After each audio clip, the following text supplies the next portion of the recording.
Estamos começando o programa O Osho é Foda, capítulo 3. Aprendendo a morrer. Antes de eu começar a história deste capítulo, que na verdade são 3 histórias em uma só, algumas pessoas me perguntaram, e ainda me perguntam, como eu sei a respeito da infância do Osho? Que livro que eu li isso?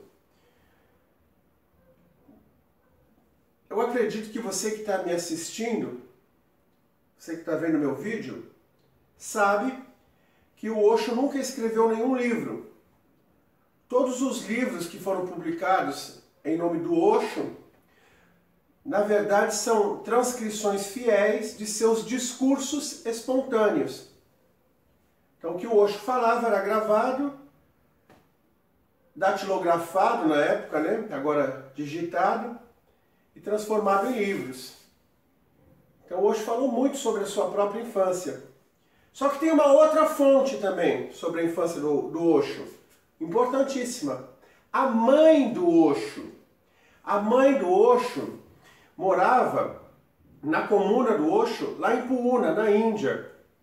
Então era um costume dos sannyasis, principalmente os mais próximos, ficar em torno daquela senhora e faziam muitas perguntas para ela, principalmente como que era o Osho de criança.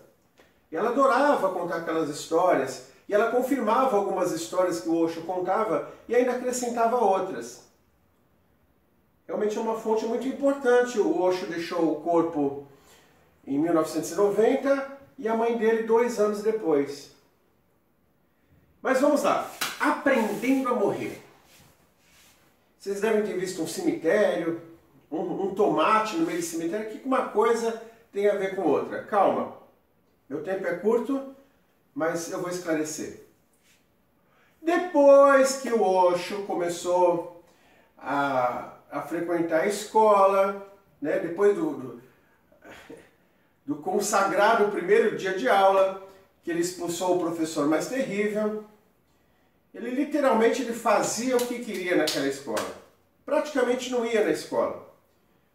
Uma das coisas que o Osho, criança, gostava muito de fazer era subir numa mangueira. A fruta predileta do Osho é manga. Então ele ficava comendo aquelas mangas, e ali também, por debaixo da mangueira, era o caminho onde os professores passavam. E tinha um professor que ele adorava torturar, lembrando que naquela época ele não era iluminado, era criança. Então ele pegava a pedrinha e ficava atacando na cabeça do professor, lá de cima da árvore. E o professor ficava procurando, para ver quem era. E um dia o Osho estava em cima da árvore e viu um garoto deitado no chão, como se estivesse dormindo. Aí o Osho foi descendo da árvore, prestando atenção naquele garoto no chão, e de repente o Osho viu que aquele garoto era ele. Pela primeira vez na vida, logo de criança, o Osho teve a sensibilidade, o Osho se viu fora do corpo. Claro que quando ele percebeu aquilo, ele acordou e levantou do chão. Ele caiu da árvore, desmaiou, o espírito se afastou um pouco do corpo e o espírito viu o corpo. Daquele dia em diante, ele começou a se interessar muito pelo assunto morte. Naquela fase da vida dele, ainda criança, o assunto morte era muito importante. Então, morria muita gente naquela época, né? A Índia é um país pobre, perspectiva de vida muito pequena.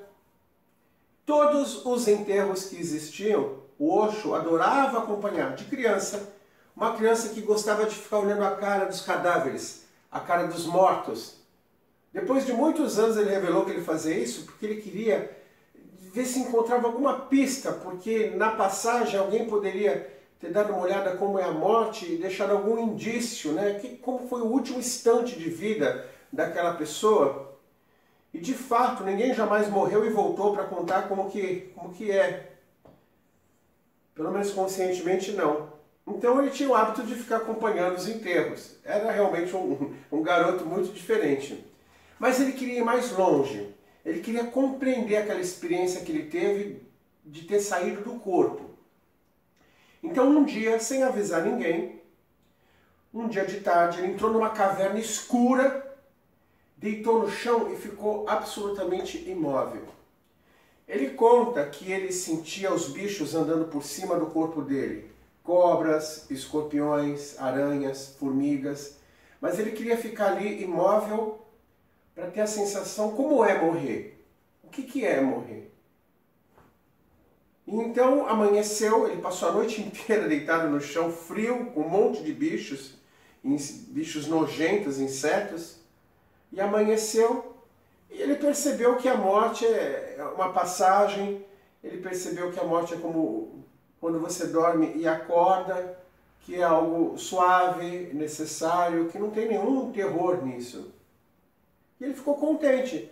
Naquele momento ele começou a aceitar a morte com naturalidade. Ele era criança e não era iluminado. E ele voltou para casa todo contente para tentar passar para a mãe aquela experiência que ele teve. E quando ele chegou na casa dele, a mãe disse: olha, eu não sei onde você teve, nem me interessa o que você fez, mas eu preciso que você vá na venda para mim. Eu preciso que você vá lá na feira de frutas. Mãe, eu tive uma sensação de ter saído do meu corpo, agora eu sei o que é a morte. Eu nunca mais vou ter medo da morte na minha vida, mãe. Ai, meu filho, você vem com essas ideias malucas, a mãe falando pro Oxinho, né? Pro Oxo pequenininho. Você com essas suas ideias malucas, a minha preocupação é que eu preciso de tomates. Toma esse dinheiro e vai na feira e compra tomates. Mãe, eu tô falando de o que acontece com a gente depois que a gente morre, mãe. Isso é muito importante. Eu não quero discutir. Pega esse dinheiro e vai na feira comprar tomates. O Oxo ficou muito revoltado com aquilo. Ele tinha acabado de ter feito uma descoberta que muitos adultos ainda não fizeram. Muitos adultos ainda morrem de medo de morrer. E ele, como criança, perdeu o medo de morrer naquela noite. E a mãe nem quis saber daquela experiência. Então ele pegou aquele dinheiro revoltado e foi na feira. Ele chegou para o primeiro feirante que ele encontrou, que vendia tomate, e disse o seguinte: olha, eu quero que o senhor me dê os tomates mais feios, mais horríveis e cobre o preço daqueles mais caros. Aí o comerciante disse: olha, menino, o que é isso? Que proposta absurda é essa? Eu não posso fazer isso. Eu não posso cobrar pelos tomates podres, estragados, o mesmo preço que eu cobraria por tomates excelentes. Se o senhor não puder fazer isso, eu vou pedir então para outro comerciante. Aí, claro, né, o feirante aceitou e deu um monte de tomate podre para ele por um preço absurdo. E ele entregou para a mãe. Bem, daquele dia em diante, a mãe nunca mais incomodou o Oxo, nunca mais pediu para ele comprar nada, e eles ficaram sem se falar um bom tempo. Obrigado pela atenção. Até o próximo vídeo. O Oxo é foda. Tchau, pessoal.